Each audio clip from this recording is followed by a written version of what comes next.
काय ते पुन्हा येत आहेत 12-12 तास कामगार, आजचा कामगार 12-12 तास एका मशीनवर उभा राहून काम करतो, त्याला पगार किती मिळतो?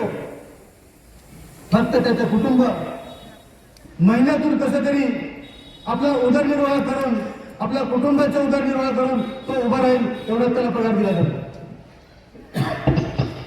त्या कामगाराचे वृद्ध आई वडील समजा त्यांना उद्या एखादा मोठा आजार झाला आणि त्याला दवाखान्यामध्ये कारण की आज आपण बघतोय की जी सरकारी रुग्णालय आहे त्यांची अवस्था काय.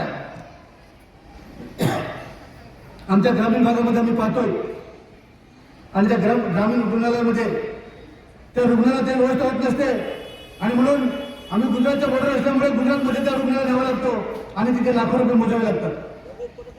एकतर ग्रामीण रुग्णालयाची ही अवस्था, हा जो मालक आहे या सरकारने बनवलेला कायद्याचा जर हा मालक आहे जो आम्हाला तुटपून पगार देतो, आम्ही अजिबात काही ठेवू शकत नाही की जेणेकरून आमच्या वृद्ध आईवडिलांना आम्ही सेवा करण्यासाठी खर्च करू शकतो.